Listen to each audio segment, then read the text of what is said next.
Veer Savarkar, the man who could have prevented partition, Uday Mahurkar और चिरायु पंडित। कभी सोचकर देखा है, अगर इंडिया और पाकिस्तान का बंटवारा ना हुआ होता तो क्या होता? इतना तो पक्का है कि हमारे पास बेस्ट क्रिकेट टीम होती और हमारा कोक स्टूडियो दुनिया भर में फेमस होता। लेकिन अफसोस ऐसा हुआ नहीं, और अब हम पाकिस्तानी कोक स्टूडियो सुनते हैं और वो हमारी बॉलीवुड की फिल्में देखते हैं। लेकिन सीरियसली सोचकर देखिए, क्यों हुआ भारत पाक का बंटवारा? क्या देश भर के किसी नेता ने इसका विरोध नहीं किया? अगर आपके मन में भी ऐसे सवाल हैं तो ये बाइट आपके लिए ही है, क्योंकि एक इंसान थे जिसे हमारी हिस्ट्री की किताबों से दूर रखा गया है, जो शायद भारत पाक के बंटवारे को रोक सकते थे। इस कुकू एफएम बाइट्स में हम आपको उसी इंसान से मिलवाने जा रहे हैं, उदय माहुरकर और चिरायु पंडित की लिखी किताब वीर सावरकर के जरिए।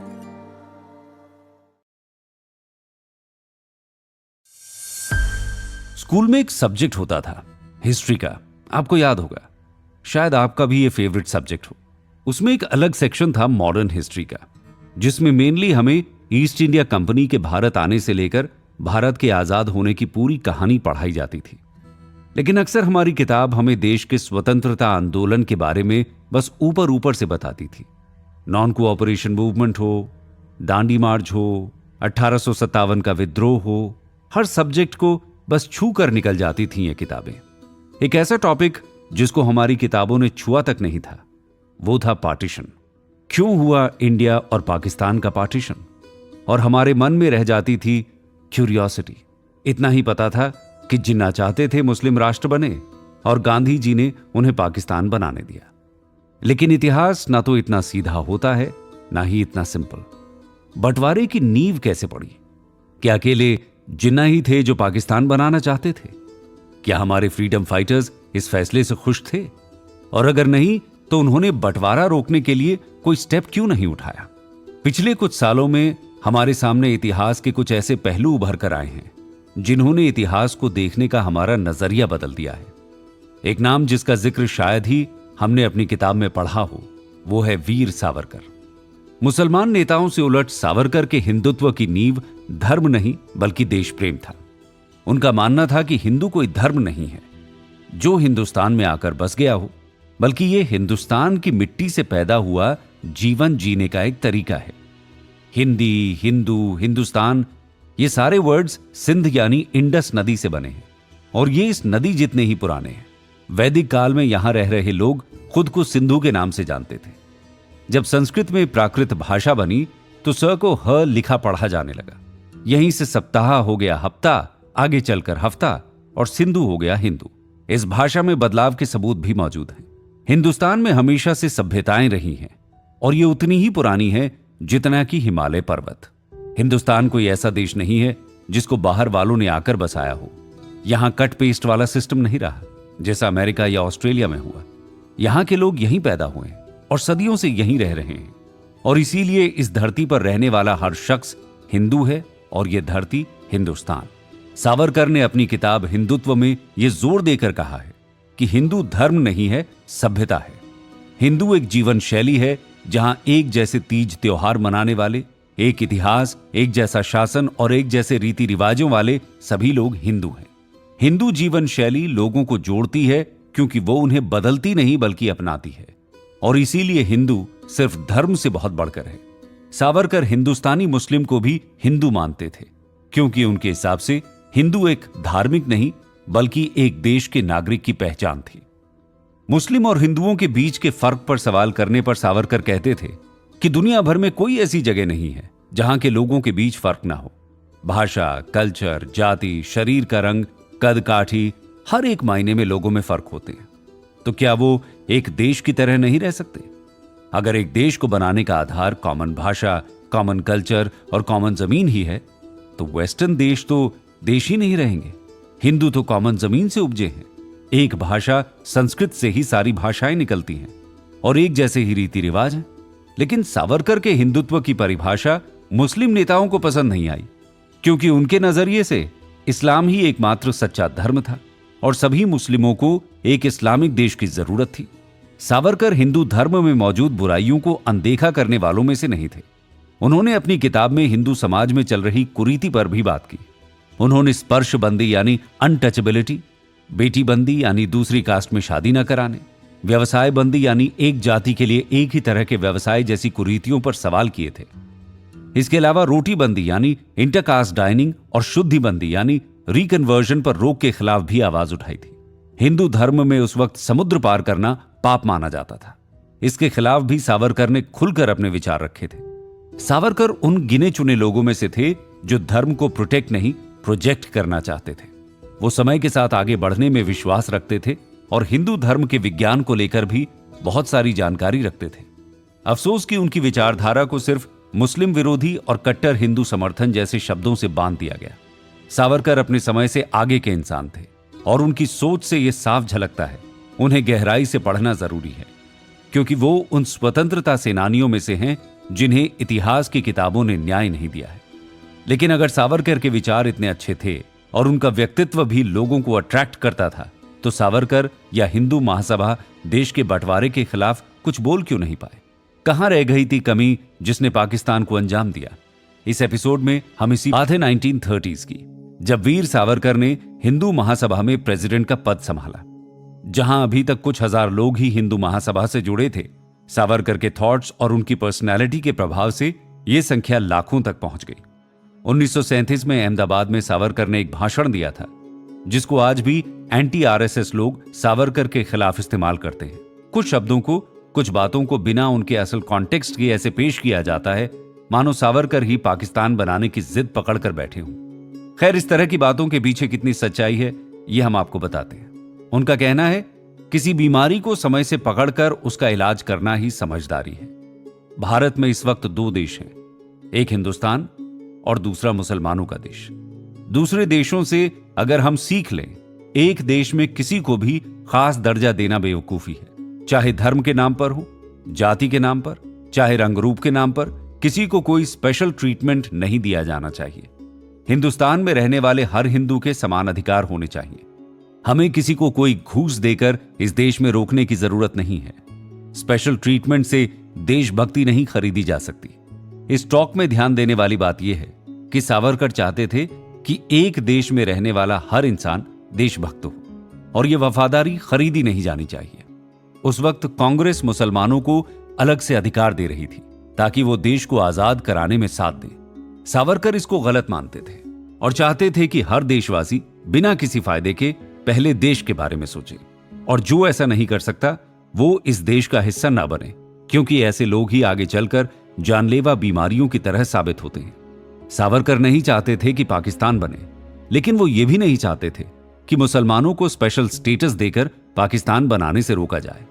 1937 से 43 के बीच सावरकर हिंदू महासभा के प्रेसिडेंट रहे, जिस दौरान उन्होंने देश के कई शहरों में घूम घूम कर अपने हिंदुत्व का प्रचार प्रसार किया। उन्होंने हिंदुओं के पॉलिटिकल राइट्स की बजाय उनके कल्चरल राइट्स के लिए आवाज उठाई। सिंध से लेकर असम तक, कश्मीर से लेकर ट्रैवनकोर तक उन्होंने सभाएं बैठाई, लोगों से मिले और अपनी विचारधारा को लोगों तक पहुंचाया। सावरकर के हेटर्स अक्सर ये सवाल खड़ा करते हैं कि जब जिन्ना मुसलमानों के लिए अलग स्टेट मांग रहे थे, तो सावरकर भी तो हिंदू राष्ट्र की मांग कर रहे थे, तो दोनों में फर्क क्या है? फर्क यह था कि सावरकर के हिंदू राष्ट्र में सब बराबर थे, सबको बराबर के अधिकार दिए जाने थे, जबकि जिन्ना के पाकिस्तान में मुसलमानों को खास दर्जा और अलग अधिकार दिए जाने थे। सावरकर ने कभी यह मांग नहीं की कि हिंदुओं को अलग देश दिया जाए जहां उनके धार्मिक अधिकारों को प्रोटेक्ट किया जाए। 14 अगस्त 1947 की आधी रात को आसमान में एक चांद और एक सितारे वाला झंडा फहराया गया। पाकिस्तान मोहम्मद अली जिन्ना के नेतृत्व में बना दुनिया के सबसे बड़े इस्लामी देशों में से एक पाकिस्तान। यह जीत थी अलीगढ़ आंदोलन और हिंदू मुस्लिम समाज के बीच मतभेद और अलगाव पैदा करने वाले राजनीतिक दलों की। सर सैयद अहमद खान द्वारा शुरू किया गया अलीगढ़ आंदोलन पाकिस्तान के फॉर्मेशन पर जाकर खत्म हुआ। दिलचस्प बात यह है कि मेजॉरिटी हिंदू कम्युनिटी ने उस टाइम एकता के प्रतीक के रूप में मोहम्मदन एंग्लो ओरिएंटल कॉलेज की स्थापना को सपोर्ट किया था। पाकिस्तान बनाने में सैयद अहमद खान का कितना बड़ा रोल है, इसका अंदाजा आप इस बात से ही लगा सकते हैं कि पाकिस्तान में उन्हें सम्मानित करने के लिए उनके नाम पर कई इंस्टीट्यूशंस और प्लेसेस के नाम रखे गए हैं। ठीक उसी तरह जैसे भारत में स्वतंत्रता सेनानियों के नाम पर एयरपोर्ट, स्टेडियम और सड़कें हैं। यानी भारत में अलगाव पैदा करने वाले इंसान को पाकिस्तान में स्वतंत्रता सेनानी का दर्जा मिला हुआ है। अब आप सोच रहे होंगे कि सावरकर के बारे में बात करने की बजाय हम पाकिस्तान पर बात क्यों कर रहे हैं। इसके पीछे बस एक ही कारण है। सावरकर की बायोग्राफी, उनकी लाइफ की कहानी तो आपने भी सुनी ही होगी।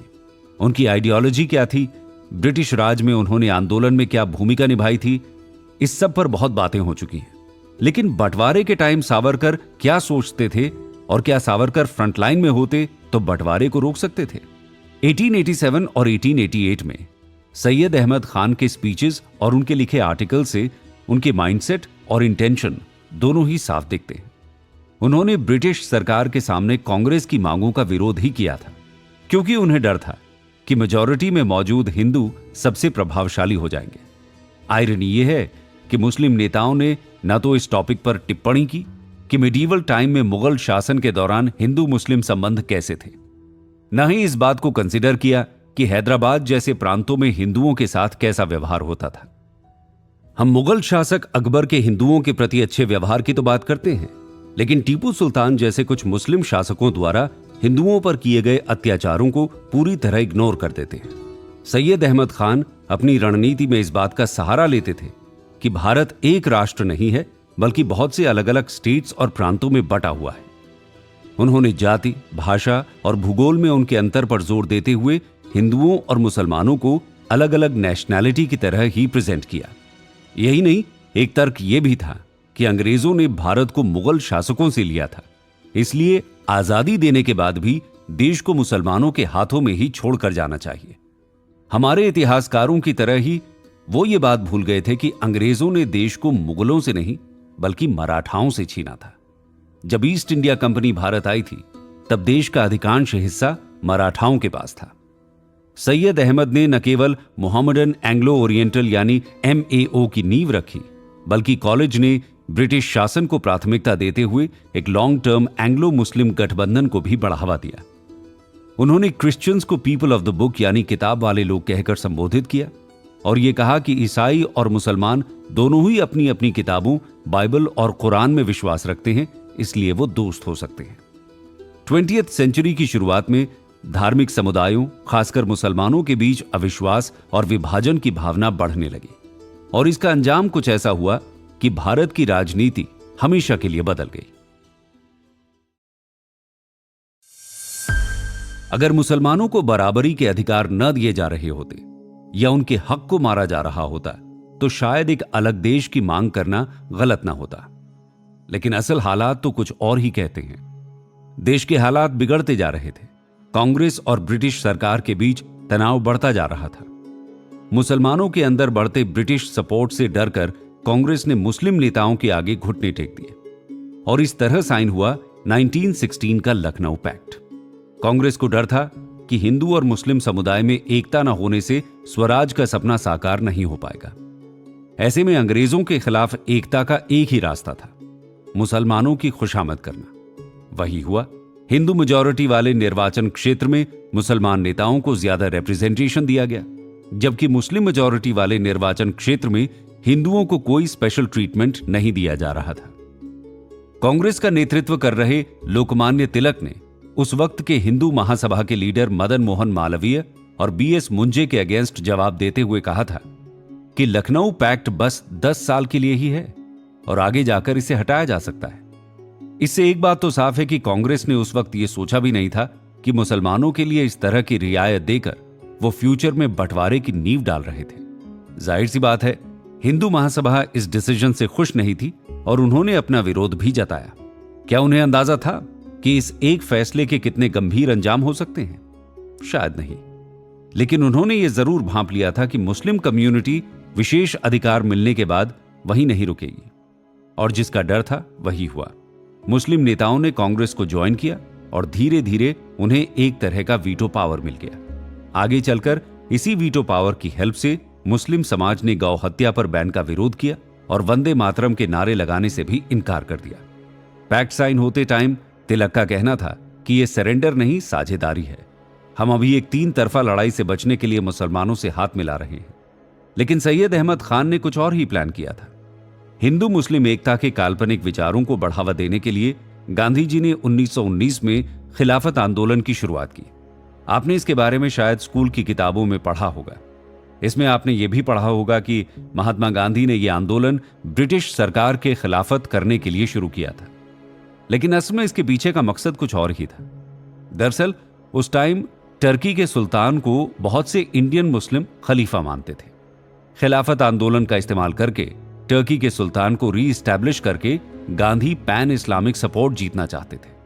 मुस्लिम आंदोलन की बागडोर थी भाई मौलाना मोहम्मद अली और मौलाना शौकत अली के हाथ में, और भारत से उनका सपोर्ट कर रहे थे भारतीय उलेमा और बाकी नेता जैसे मौलाना अबुल कलाम आजाद और मौलाना हजरत मोहानी। गांधी जी ने इस आंदोलन में हिंदू यानी कांग्रेस समर्थन की घोषणा की और उसका ही रूप था खिलाफत मूवमेंट।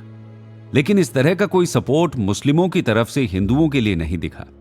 कांग्रेस के कुछ नेताओं ने गांधी जी को सलाह भी दी कि खिलाफत आंदोलन में सपोर्ट के बदले गौ हत्या पर बैन की मांग करें, मगर गांधी जी ने कहा कि दोस्ती में शर्त नहीं रखी जा सकती। ये हिंदू मुस्लिम दोस्ती कितनी एक तरफा थी, इससे महात्मा गांधी जानकर भी अनजान बने रहे। इसका ही नतीजा हुआ हिंदू मुस्लिम दंगे और आगे चलकर पाकिस्तान की मांग। मगर क्यों मजबूर हुए कांग्रेस के बड़े बड़े नेता इस बंटवारे को स्वीकार करने के लिए? क्या कांग्रेस में कोई इंसान ऐसा नहीं था जो देश के टुकड़े होने से रोकना चाहता हो?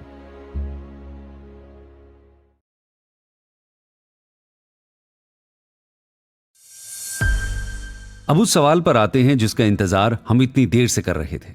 क्या सावरकर भारत पाकिस्तान के बंटवारे को रोक सकते थे? अगर उनकी विचारधारा ज्यादा लोगों तक पहुंची होती, अगर उन्हें सही पॉलिटिकल पावर दी गई होती, अगर उन्हें पैन इंडियन लीडर के रूप में पहचान मिली होती, तो शायद हां। अगर सावरकर के हाथ में उतनी पॉपुलैरिटी होती जितनी महात्मा गांधी के पास थी, तो आज शायद हम एक अखंड हिंदुस्तान में बैठे होते, क्योंकि उन्होंने शुरू से ही मुसलमानों के मन में यह भ्रम आने ही नहीं दिया होता कि उनके साथ के लिए उन्हें विशेष अधिकार दिए जाएंगे। शायद बराबरी के अधिकार देने से हिंदुओं और मुसलमानों के बीच ज्यादा एकता होती। पॉलिटिकल पावर में आते ही सावरकर ने न सिर्फ देश बल्कि विदेश में भी नाम कमाना शुरू कर दिया था। 1941 में वर्ल्ड वॉर II के दौरान सावरकर ने अमेरिकी राष्ट्रपति रूजवेल्ट से यह सवाल भी किया था कि क्या विंस्टन चर्चिल इंडिया को पॉलिटिकल आजादी देंगे, लेकिन शिमला समझौते जैसे कई कदमों ने उनकी सभी कोशिशों को नाकाम कर दिया। यह कहना गलत नहीं होगा कि सावरकर जितनी तेजी से ऊपर उठ रहे थे, वो देश को एक यूनाइटेड कंट्री बनाने में सफल होते, लेकिन पाकिस्तान और हिंदुस्तान की लकीरों को खींचने के लिए 1947 तक रुका नहीं गया था। लेकिन आप सोचेंगे, इन सब बातों का अब क्या मतलब है? अब तो देश बढ़ चुका है, पाकिस्तान बन चुका है। इन बातों का अब सबसे ज्यादा मतलब है, क्योंकि हमारे आसपास एक नहीं हजारों पाकिस्तान बनाने की डिमांड रोज रोज उठ रही है। ऐसी परिस्थितियों में देश को कैसे बचाना है? सावरकर की राह अपनाकर बराबरी में विश्वास रखना जरूरी है। किसी को स्पेशल स्टेटस देकर उनकी देशभक्ति नहीं खरीदी जा सकती। इस अप्रोच के साथ ही हम भारत को पूरी दुनिया में पहले नंबर पर ला सकते हैं।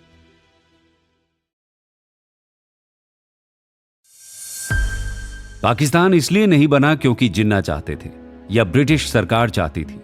पाकिस्तान इसलिए बना क्योंकि कांग्रेस ने शुरुआत से ही मुस्लिम सपोर्ट के लिए उन्हें स्पेशल ट्रीटमेंट दिया।